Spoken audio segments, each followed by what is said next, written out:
اللہ تعالیٰ نے تمہاری دعاؤں کو پسند کر لیا ہے، یہ خاص نشانی ظاہر ہونے لگے تو سمجھ لو۔ سنو، ہاں تم سنو، یوں نہ گھبراؤ، تم نے جس کو راضی کرنے کی ٹھانی ہے وہ تمہیں ہارنے نہیں دے گا۔ اس کی مان کر جو تم نے اپنی ذات کو یوں مٹی کیا ہے وہ تمہیں اس سر تسلیم خم کرنے پر ضرور نوازے گا۔ یہی اس کائنات کا راز ہے، جو اس کی تلاش میں نکلتا ہے اس کو زیادہ لمبی مسافت طے نہیں کرنی پڑتی، بس کچھ سجدوں کی بات ہوتی ہے اور وہ مل جاتا ہے۔ ہاں، اس کا پتہ کبھی ہم پا کر بھی کھو دیتے ہیں، لیکن تم اس بار اس کی رسی کو مضبوطی سے تھامے رکھنا۔ آندھیاں بھی آئیں گی اور طوفان بھی راہ میں، مگر تم حوصلہ مت ہارنا، تم چلتے رہنا، یقین رکھنا وہ رب تمہیں نہ بھولا ہے، نہ تم سے بیزار ہوا ہے۔ اختتام آغاز سے بہتر ہوگا، آج سے بہتر ہوگا۔ سنو، ٹوٹے ہوئے دل سے نکلی ہوئی دعا کا مقام بہت بڑا ہوتا ہے۔ جب انسان کرچیوں میں بکھر کے اللہ کے روبرو جائے نماز پر کھڑا ہوتا ہے، جب زبان لفظوں سے خالی ہو جاتی ہے، ایسے جیسے اس نے کبھی بولنا سیکھا ہی نہ ہو، جب دل تھک جاتا ہے، اتنا تھک جاتا ہے کہ سانس لینا بھی مشکل لگتی ہے، اس ایک لمحے میں دل جو بھی سوچتا ہے، جو بھی کہتا ہے، وہ ہر حال میں سچ ہو کر رہتا ہے۔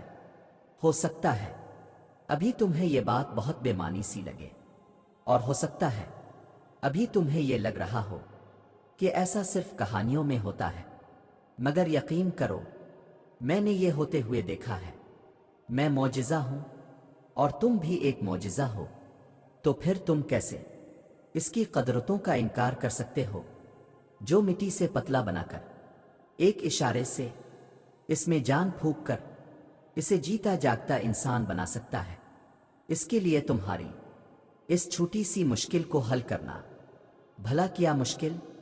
ہاں، کبھی کبھار ایسا ہوتا ہے کہ یوں لگتا ہے کہ جیسے بہت دیر ہو گئی، جیسے اب دعا قبول نہیں ہوگی، لیکن ایسا ہوتا نہیں، کیونکہ دعائیں رد نہیں کی جاتی، دعائیں ٹھکرائی نہیں جاتی، دعائیں دھتکاری نہیں جاتی۔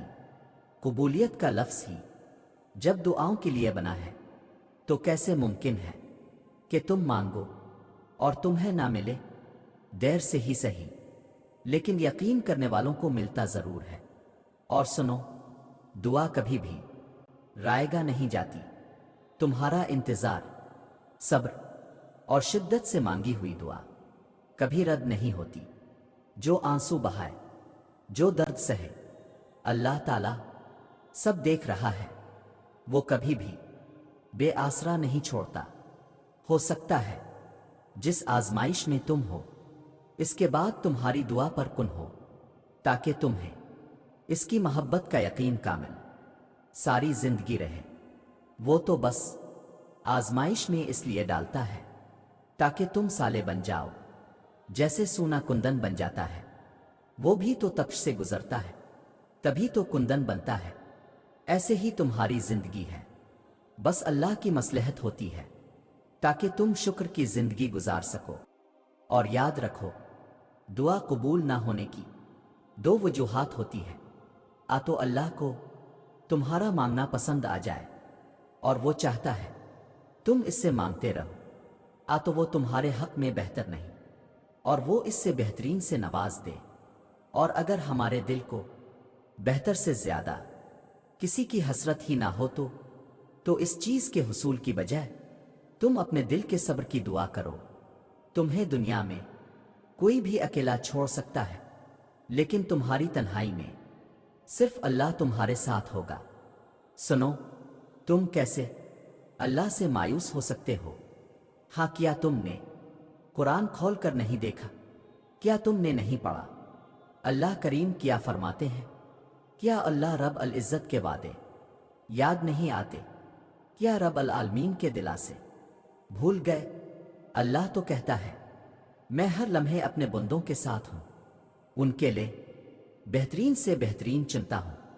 کیا تمہیں اپنے اللہ کے چناؤ پر یقین نہیں کیا تمہیں اس کی قدرت پر یقین نہیں کیا تمہیں اس کی تدبیر پہ بھروسہ نہیں کیا دن رات میں ڈھلنے والے معجزے تمہیں نظر نہیں آتے؟ دیکھو اللہ نے بار بار فرمایا میرے بندے میری رحمت سے کبھی مایوس مت ہونا، دیکھو وہ مشکل کشا ہے، وہ حاجت